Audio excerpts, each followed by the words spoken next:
One of the most important people in the history of Minnesota politics. Hubert Humphrey is a legend in our state, especially in his hometown. Joe Mason takes us there in this week's So Minnesota.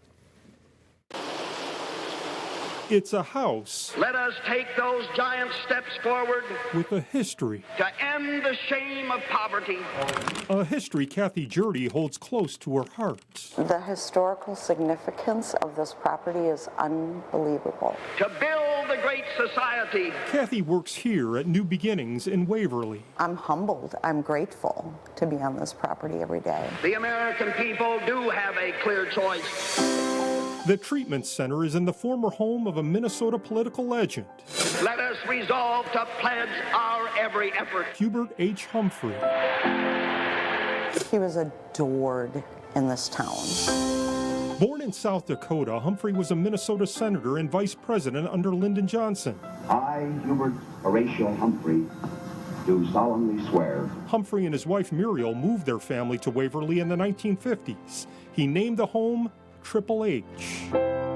He was really adopted by the people. This is one of our permanent displays. Marissa Campanera. When I first started working here and seeing this exhibit with the Wright County Historical Society, I was blown away. Has several items in their collection honoring Humphrey's life in Waverly. Some of the photos I've seen of him, of just speaking in front of their town hall and just the amount of people that come to see him talk, really just shows how much he believed in people and whether you're Republican or Democrat, wanting to bring both sides together. And I think in such a small town like Waverly, that was a really big deal to them. We were just brought up to respect people. Humphrey loved Waverly and would often be seen out and about in town. There was the Waverly Cafe that he would just sit and kind of hold court so that they'd be able to come and talk to him about different things and concerns. With Hubert Humphrey, it's not just talk. He gets it done. Just such a man of the people. America must move forward to provide a better life for all of her citizens. Humphrey referred to Waverly as the piece of my world. After he was diagnosed with cancer, he went back there to receive treatment.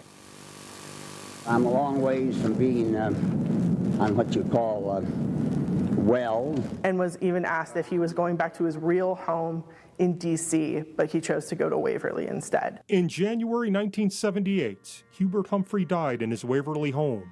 He was 66. I definitely feel his presence. Absolutely. He will be remembered as one of the most loved men of his time. A few years after his death, I loved and admired Hubert Humphrey. The Humphrey home was turned into a treatment center. Photos of its political past hang on the walls. The Humphreys were not ostentatious people. They didn't want this to be a museum. They didn't want it to be on the National Historical Registry. They were common.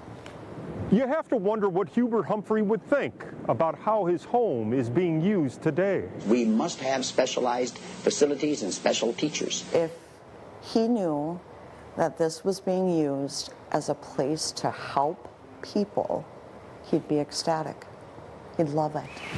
Not a place to shove somebody away and forget them, but rather a home of love and affection and attention and training. A monument of Humphrey was placed in Waverly Park, the perfect tribute for a small-town boy who never forgot where he came from. Joe Mason, 5 Eyewitness News. Great story. Yeah, special.